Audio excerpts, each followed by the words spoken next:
Summer of 2021, I had a bipolar manic episode.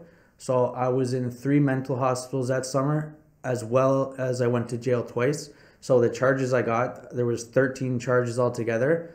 Robbery, like a few times, uttering death threats, assault, and assault with a weapon. And all those charges, and I think theft under 500. So all those charges added up to 13 counts.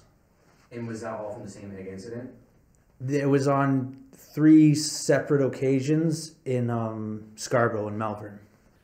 Pretty much, I robbed the same store, I think, like 4 times, like a Circle K. Like, I don't mean to smile and stuff, but it is kind of ridiculous in hindsight. And yeah, I was just completely out of my mind. So I wasn't in touch with reality. I was also suicidal, didn't give a fuck. And I, to be honest, had no money, and I just needed cigarettes because I was smoking 3 packs a day at that time. And the cigarettes was like the only thing that kept me alive, to be honest. So I just walked in and, got the cigarettes pretty much. And I felt like I should leave the money because in my mind, I felt that'd be worse.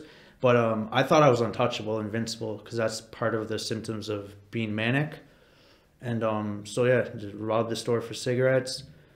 And then later on, I got on some assault charges and assault with a weapon. And that's how I got to East Detention.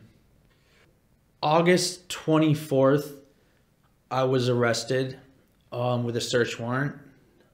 The police knocked on the apartment door I was staying at. I got into an argument with another roommate in the building, and I later found out she called me into Crime Stoppers, and that was actually how I was found. Because even when I robbed the store, the next day and the day after, I was literally hanging out like probably 20 feet away from the store I robbed the night before. So I went in August 24th. I spent 72 hours in East Detention. I bailed myself out because I've never had a criminal record before. So I was allowed to bail myself out on $500 bond or whatever. And then I lasted 5 days out of jail. I still had my jail shoes on, walking around the neighborhood because I had no money, and they kept my shoes for evidence. And then 5 days after being out on bail, I was arrested again for assault charges, assault and assault with a weapon, and robbery, because I went into the store that I wasn't allowed to go into, and I demanded a pack of cigarettes, and they put it on the counter and I took it, so I broke my bail condition by going in there. Before I even got to the detention center, they took me to the police station. So at the police station, they, told me what I was arrested for and everything like that. And then they put me in a cell, and I just slept. It was super cold for some reason too.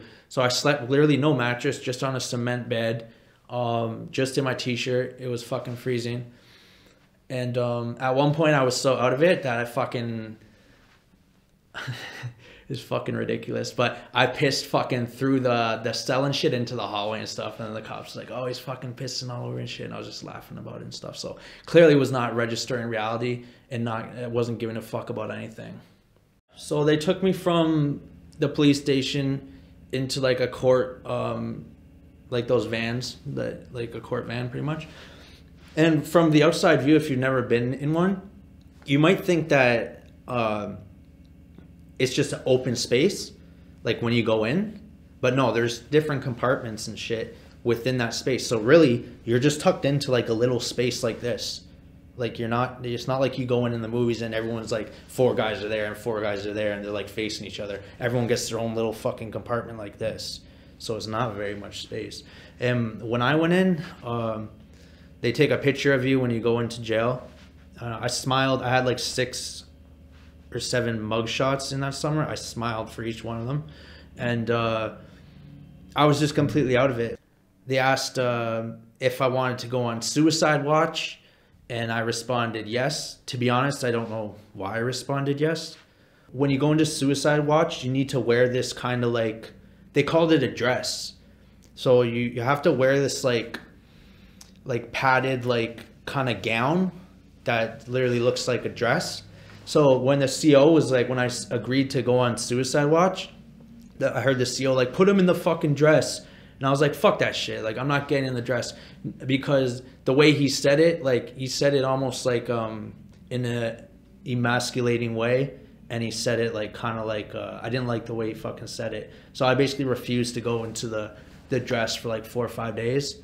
And I was just in my normal clothes still. And when I did agree to finally go into that, then they brought me to get x-rayed. Because I guess they want to see if you have smuggled any weapons and like stick shit up your ass pretty much, right? Drugs or whatever. And then that's the time where when I was going down, and it smelled like grape backwoods, like blunts and stuff.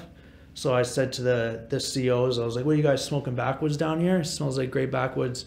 And then he's just like, you know, shut up and shit, like talking out the side of his mouth. So I was very like easily provoked. And then like, it was just like the fucking movies, the way I was acting. Like I was in the handcuffs, like the orange, no, I guess I was in the, no, actually this was a fucking another time. I was actually in the orange jumpsuit already. So I wasn't in the skirt. But anyways, so I said to the CO while they were doing the extra, I was just yelling and shit. And I said, you know, it's like, I'll take your fucking eye. It's like how you going to go home to your daughter and explain that daddy lost an eye at work? And then I said that as I walked past them, there was like 10 COs there, and they didn't say nothing. They just stared at me because I think they were kind of stunned that I was so fucking like violent with my words and shit and just my energy, because they were all silent, just looking at me like, what the fuck is wrong with this guy type of thing. And then they brought me to segregation to be on suicide watch. And as I was walking there, I purposely collapsed my body and just went dead, like limp. So they literally had to drag me like fucking like 50 feet because I just wasn't cooperating. And later on, I actually got written up as soon as I went in there, because there's certain rules in jail that you have to obey, and I wasn't following orders, so I got written up by like the CO sergeant right away as soon as I went in. And then I went to suicide watch, and the cell that they put me in segregation, I later found out was the cell that they held Paul Bernardo in, which is a discoverable rapist, he was called, and like a serial killer. So that was pretty trippy once I found that out. And when I did find that out, I yelled to the other fucking inmates. I was like, yo, I'm in the same cell as Paul Bernardo. And I'm like, fuck Paul Bernardo. And then this other inmate's like, yeah, fuck Paul Bernardo. So that was just like a little bizarre story of like, I was in the cell where they held him in initially upon arresting him. So it's kind of creepy, to be honest. And so can you just define like what segregation is like compared to like the normal setup in a detention center? Yeah, so segregation is where you go when basically you get into a fight with another inmate. You disobey a CO's order, or maybe like you push a CO or something. It's basically where you go in jail to be punished, even more so than being in a regular cell and on the range and stuff like that. So it's known as like the hole, like in movies and stuff. It's like, oh, I got thrown in the hole. Solitary confinement, but it's also just known as segregation. My experience, it wasn't necessarily like the movies. Like, you are in a cell 24/7. The only time you get let out is for showers. And while I stayed there, I was in segregation for 40 days altogether. I was in segregation twice. And they only let me out twice a week for 10-minute showers. So other than that, you're in your cell 24/7. You do get books, like you can request to get books. So I had the Bible I was reading in there. I had the Quran, also read Mystic River in there. And eventually I realized I could ask for a pen and paper, because I was only in Lindsay jail for 2 weeks at one point before this time in East Detention. So I didn't really know the procedures or the rules about jail, whether it was the rules between the inmates and just the jail itself. The segregated cell, I don't think it was any smaller than a normal jail cell, to be honest. Maybe a foot smaller each way. And there was no there wasn't no like bunk beds because the other regular cells had like a bunk bed. You only had one bed in there, and it was fairly dark. Like the lights weren't bright how it was in a normal cell, and yeah, it was just kind of like dark and depressing. And I at that point when I was in there, I kept myself amused because where I was in my head about things. So I personally feel my experience wasn't as harsh within myself at that point, compared to the other guys. Because I look at another guy that crossed my way, I could see like one or two other guys, and like he was like super depressed, like down. You could just see, and like I smiled at him, like I'm like not registering like proper reality. So I'm literally, smiling at other inmates, and he's just like, So I think it's just like it feels really shitty because not only are you in jail, you're being punished even more in jail. And I think for me personally, it brought up a lot of feelings of my life. Just basically almost like just childhood feelings of like not being cared about, not being, about teachers and authority figures telling me like you're going to go to jail when you grow up and stuff like that. So I think it was like, and it's so lonely because really all you have is yourself. So I understand, I'm not a religious person. I wouldn't say I'm spiritual, but I completely understand when people find God in jail, because you have to go to a higher power, even if it's only within yourself. And reading the Bible and stuff, as much as there's a lot of fucked up shit in the Bible, there's a lot of truth. And there's prison edition Bibles. And I realized in jail that when I got out, it was my job to care about my life and be there for myself, because at the end of the day, no one's going to be there for me except for me. After I got off suicide watch, I was on suicide watch for about a week. It was actually 21 days, because the reason I got brought to segregation is I was pissed off that they only gave me 2 showers in 21 days. So they move you around a lot to different units and everything. And this is when I came back. They also brought me to Sunnybrook Hospital. And then once I got back, they put me on a new unit. So you have, everyone takes turns, like the COs, like there's a list to go by everybody. And like this guy will get a shower, like the guy who's in cell number 2, then cell number 3, then cell number 4. And I felt they skipped me, because they were skipping me on showers because I wasn't cooperating with them. The COs also like withheld my food on certain days because I was basically just disrespecting them from within my cell. So like, all right, well, you're not getting your fucking food today then. And then so the thing that got me to segregation is I finally was pissed off, like really pissed off, that because I felt my rights were being violated, even like just as a person in jail. So I took toilet paper and I wet it all on the window so the CO couldn't see into my cell. And this was during the COVID time period. So I was actually just in my cell by like myself. Like we didn't, at all the places I went, we didn't have a cellmate because it was COVID. So I put all the toilet paper on the window. He couldn't see in. I refused to take it down. And I explained, just saying a whole bunch of crazy shit and like my feelings and stuff. And then for the night shift, every 20 minutes a corrections officer comes by and like looks in your cell and stuff. They do their rounds, so 3 times an hour.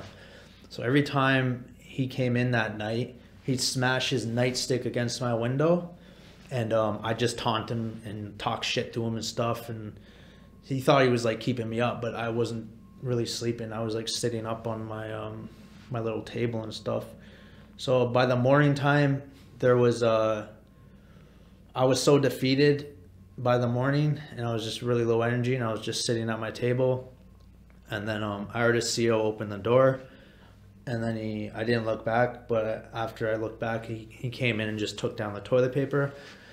And then there was a big like spider web crack on the glass because the guy was hitting it with his nightstick every time he went by. And then I seen for the morning shift started, and then like 3 other COs came through that I actually knew and that I was cool with. and they're like, what the fuck happened last night and shit.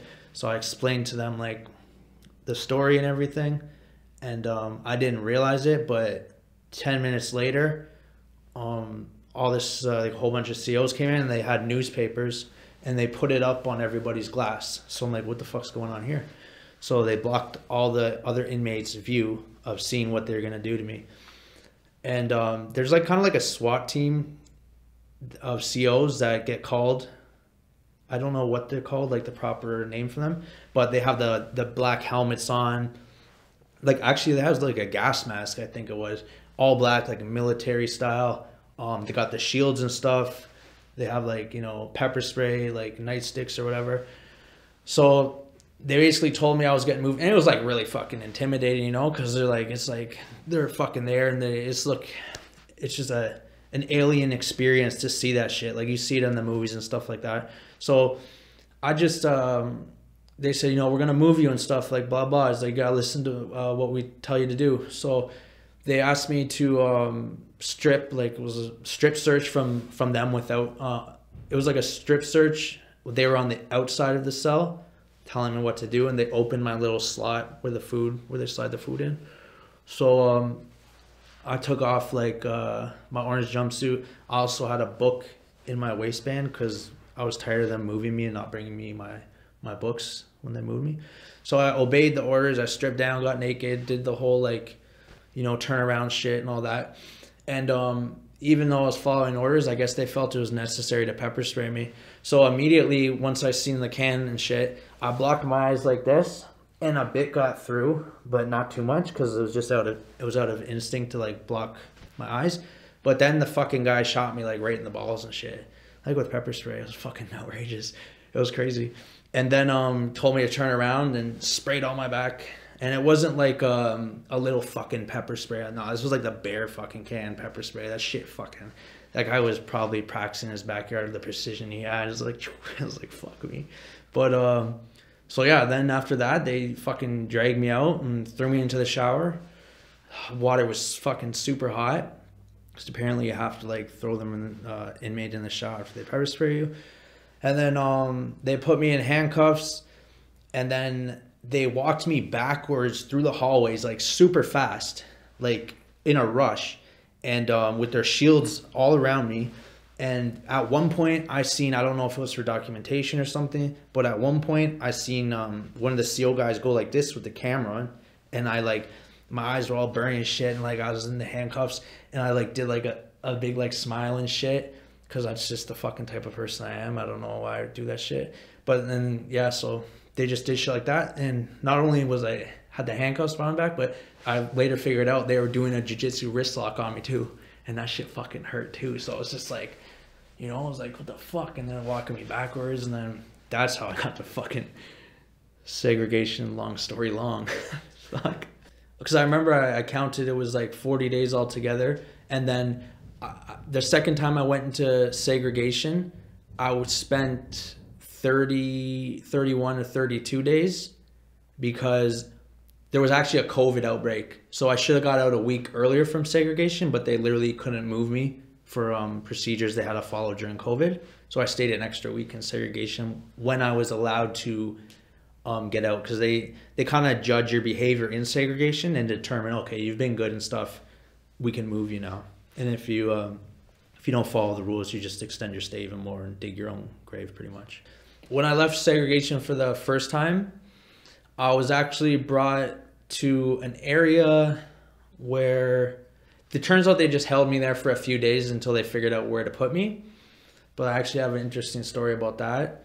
When I went there, I was like, you know, not in the right place in my head. So it was like 4 in the morning, 5 in the morning, and I was singing and shit, which is like a big, like, you're not supposed to whistle and sing. Most definitely not at like 4 or 5 in the morning when your other cellmates on the range are sleeping. So I was singing that Chumbawamba song, probably that came out in 99. It's like, I get knocked down, but I get up again. You're never going to keep me down. Because in my mind at that point, I was such in a difficult place that I literally felt I had to sing to almost calm my mind down. Like I was fighting for my life in my own head pretty much. So I think it was like my little anthem of like, I've been through so much in this fucking summer, and like, you know, you can knock me down, but I keep getting back up. So obviously the other inmates weren't too fond of me upon like first impressions of me when I did that. So I heard all sorts of threats from them and stuff, like, you know, like threatening me and say, you know, beat you up or whatever, like you better watch yourself, like, you know, I heard like, you ever been to jail before, like what the fuck, you know. So I knew I fucked up. So this was my first shower, because this was like one of the 2 showers I actually had during the 3-week period. So when it was my turn to get a shower, like I knew I fucked up. So I was like, in my mind I was like, all right, I need to fucking set the tone, because I fucked up. So I had like a bruise on my arm that was probably like 6 by 8 inches or something, because a part of my assault charges, this guy was hitting me with a belt and shit. So I had this big ass bruise on my arm. So when I went into the shower area, which is like on the range or whatever, so I turned the water on and stuff, and I had this big ass bruise. So I just started hitting it like this, like really fucking hard, and then like yelling and shit, like fuck, like doing like all sorts of, like I was pretty much trying to seem even crazier than I actually was, even though like I was in that moment. So I did that shit, and like I fucking did all that, and then I turned around, and then I looked at every fucking inmate in every cell and shit, and they looked at me and stuff and like stared me down, and like you know, a few of them just turned around after and walked away from the cell, and like I just stared everybody down except for one guy who just locked eyes with them, and that was pretty much my way to almost like I don't know, like assert dominance. Pretty much like, don't fuck with me. Like I fucked up, I knew I did, because when I did that, but I'm like, that's what I thought I needed to do to show that I'm fucking crazy, and like I'm not gonna take nobody's fucking shit. So I just confronted that like fear pretty much by trying to portray no fear. And then after it pretty much worked actually, because I wasn't bothered after that, and they started to realize like I wasn't in my right mind. And then one guy I met, he actually like took care of me almost while I was there, and I talked to him and shit. We're around the same age. He got arrested for like dealing drugs and stuff, but he was like, when he was arrested, like they seized like $8 million from him. So he said like, it's like, oh, like you're a real one or whatever. It's like blah blah. It's like, I could tell you've been through a lot and stuff because of what I fucking did, that shit. So that kind of worked and stuff, and he kind of filled me in on everything, and he told me he was going away for a long time, going to the penitentiary and stuff, and that was kind of my first experience with other inmates off suicide watch. Pretty much every day, what I looked forward to was mealtime and read books, and that's pretty much it. And just reading, I just wrote poems and stuff in jail and did all that stuff. There wasn't really much you could do, to be honest. Well, I definitely love reading books. I love write poetry and all that stuff. And so it gave me an opportunity to dive deep into the book, because it's one thing to enjoy a book on the outside, like when you're not in jail. But when you have literally nothing to do in jail, you could literally just distract yourself so much that you're literally inside the book. Like I read every word very slowly. I just absorbed everything. I would just think of life and my thoughts about stories that I already knew. Like I read books on like Malcolm X. I don't know if I'm pronouncing his name right, but it's like Marcus Garvey, I think. Yeah, the Stephen King books. So it just really allowed me to enjoy myself. So when I got out of segregation a second time, I went to a new unit. I believe it was on the 3rd floor. And it was different because I was trying to figure out the system of jail. Like I didn't go to a range where we coexisted out together, because I passed by some. There'd be like 30 people, like you know how in the movies you're sitting at tables, you're all mingling. I was like in this middle earth almost, where I wasn't in protective custody. I wasn't in the normal range, but I was on a range. But on this one, they only let us out, I think once every 2 days for 2 hours. and then we could use the phone and everything. And to be quite honest, I preferred it that way. I was kind of glad. I was glad. All right, hold on. I was glad to be on the unit where they sent me because I didn't have to mingle with inmates on the range like I see in the movies where everyone's out like 30 guys. I had no desire for that. I didn't really give a shit for that.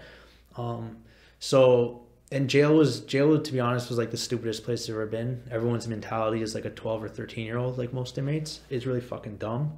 And I just am way beyond, like, I'm not institutionalized in that sense with jail. So I just thought it was really fucking stupid how everyone was acting and stuff. But I still stooped down to their level and would threaten people and yell at them and do all that shit. The unit I was on, there was like 10 cells. And I was cell number 9. And they'd only let us out once every 2 days for like 2 hours. So that's when we could take our shower, make a phone call, everything like that.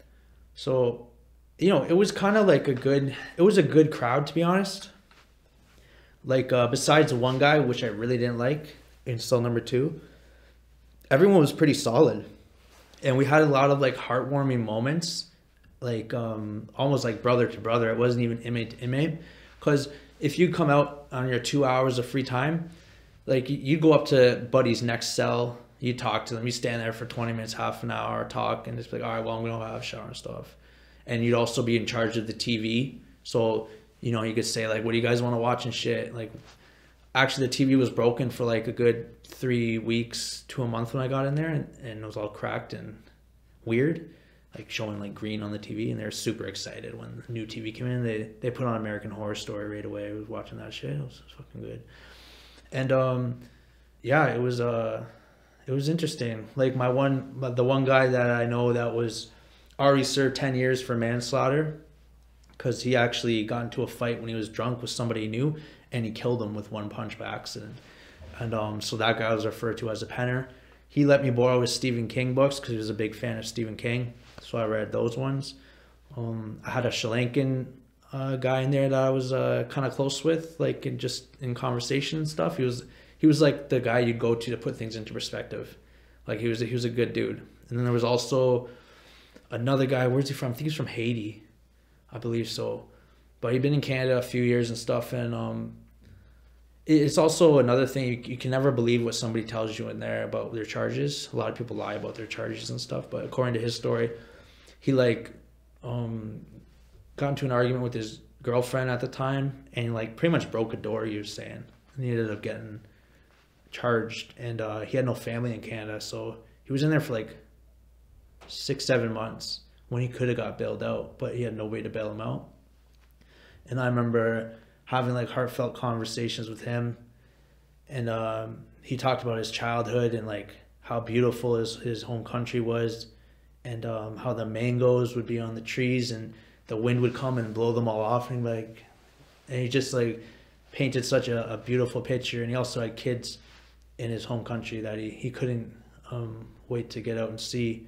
So these were like low moments in each other's lives where we kind of supported each other as much as we'd argue, and like we could, everyone's fucking annoyed and frustrated and pissed off. So I know it's about like 10 p.m. every day. Like there'd always be arguments and stuff, but it's kind of like the next day you kind of get over it and it was a new day. So it was a little chaotic in there, bunch of characters. And yeah, it was like a lot of funny times too, to be honest. Like I remember one time, fucking my Sri Lankan friend, I was just standing there with him and shit. And there's this one guy that was like deranged, especially like I was medicated at this point, but he was on some like sexual assault charges, and that's the lowest on the totem pole in there. Like if you're a rapist or you get charged with sexual assault, you're just basically a target. Like even the worst, like a murderer is more respected than a person that's on rape or sexual assault charges by the inmates.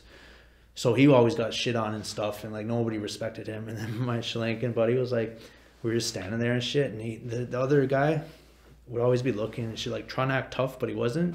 And he was like, yo, he kind of looks like Nacho Libre. And like he fucking did, because he had the hair like that and shit. And like it's just like little funny moments like that. Like you kind of find when you're in jail, from my experience, you kind of find the little moments that just mean so much. And yeah, it was pretty chill from there forward, because I finally realized there's no point in when I was on that last unit, I realized there's no point into like disrespect to COs or anything like that. Like, I was on good behavior, and I got along with them great. And when they deliver my food, like, you only have a brief window to talk to a CO, and then they're on the way. So, like, you know, I'd be asking them questions like, what's your favorite movie and shit? Like, when they're bringing my food through the slot, like, just trying to connect. And I have like another like one more story I think that would be good to wrap it up with. So the guy that was a penner that already did 10 years for manslaughter, he was only out for like a year, I think. And for 4 months he kept saying, he was in there for 4 months. So for 4 months he kept saying like, I'm wrongfully in here. Like, I didn't do what they were saying I did. Because apparently he got on like a accessory like to a robbery or something like that. Some girl robbed a store, and he was just outside, and the store owner said he was a part of it, but he wasn't. And so he kept saying that same story. And then finally he went to court, and he came back, and he had his papers, and he was jumping up and down outside. And he was like, free up. And he's like, I told you guys. He's like, I'm fucking out of here. And then, yeah, all of us, we like clapped and cheered and like hit our doors and shit. Cause in a way it was like one of us were getting out. So it was like, it was a super like beautiful moment where like, it gave us that little bit of hope to be like, yeah, like we're going to get out of here. Like, nobody was doing more than 3 years in there cause it's East Detention. Some of us, could get bail, but we just haven't got it yet. So it was like that little glimpse of like, yeah, we won't be in here forever. And then he fucking said his goodbyes. he went around to everybody, like once he got into his cell just to collect his shit, he went by number and said something to each of us. And like, he said good things to most of us, but the guy he didn't like, the Nacho Libre guy, he's like whatever, he's like number 5 or something. He's like, number 5, fuck you. Because we all called each other by our numbers. So I was number 9 and stuff. And he said to me, he's like, number 9, he's like, keep your head up. And that's what he left me with and shit. And that was the guy that gave me the Stephen King books and everything. And I've actually, because fuck, in my cell, the number 9, I couldn't even see the fucking TV. The way it was positioned, I couldn't watch it. I could only hear it. So just as he was leaving, he's like, number 9, he's like, you could have my cell. Like, tell the COs. So for the last few weeks, I got a good view of the TV, and I took over his cell and shit, and he left me like a book in there and stuff. He left me some of his food, and said I could have it. And then the last thing he did when he left is he changed the fucking TV channel. And like, I didn't know no significance of it, but the Sri Lankan guy I talked to after, he's like, yo, that was a crazy move he just did. Like, just to show like the control and stuff. Like, I don't know, I didn't think anything of it, but he thought it was like really brilliant that, because he just changed the channel to something he'd want to watch and then left. And it was a very memorable time. As much as I have stories of all my time in jail, on that unit, it was, I guess, bittersweet, you could say. I calmed down, I was on medication, and you just realize that regardless of the mistakes people make, they still have a heart. Perfect. And I guess lastly, you're out now, you did your time, and your life is fucking beautiful now. You got a girlfriend, you're doing busy. Just give the audience a bit of an update on kind of who you are now and where you're at now. Awesome. So right now in my life, wait, what month are we in? December. Sorry. So right now in my life, I've literally been out on probation. No, not on probation. So right now in my life, I've been out on bail for 2 years. December 1st, 2021, I got out, and it's like December 3rd right now or something, 2023. So when I got out, I had a real rough time. Just accepting what I actually did. I was really embarrassed and really ashamed because it doesn't reflect the person I am. It doesn't reflect the person that I can like to view myself as. but especially with mental illness, you're capable of things that you wouldn't even imagine you would do. So for the first 3 to 6 months, it was really difficult. Like I had suicidal thoughts. Also didn't know if I was going to be facing years in jail. I found out afterwards that I wouldn't be facing time because I did 3 months, so I got time served kind of. And about summer 2022, so this would have been 6 months out of jail, I started exercising. I realized I need to really take care of myself and do my best to feel better. I signed up for martial arts. I started jiu-jitsu in September 2022, and that really helped me a lot because I think with like endorphins and dopamine and serotonin, like the community, the closeness of jiu-jitsu, the learning and everything like that, it's been proven that jiu-jitsu like helps you deal with stress better, anxiety, like it releases so much when you do it. It also gave me a thing to focus on, to be disciplined, to have structure. So once I joined jiu-jitsu, my life really changed for the better. And what else was I supposed to say? Like, what's after that? Just any update in your life you want to give to kind of tell people where you're at now. Oh yeah. So right now I'm on probation. Right now I'm on probation. I have a preliminary hearing in about 2-3 months for my assault charges. And I'm hoping just to move forward after this and never turn back, pretty much. Like I think I'm at the beginning of my own success story. I have goals to go to film school. I'm working on my 3rd poetry book. And I don't have it in me anymore to go back to the mental hospital. I don't have it in me anymore to go back to jail. I've pretty much been broken down so much mentally and spiritually that I'm very grateful for even being alive. And I just want to move forward, love my family, love my friends, and do the best I can to just have a happy and fun life. And that's pretty much it.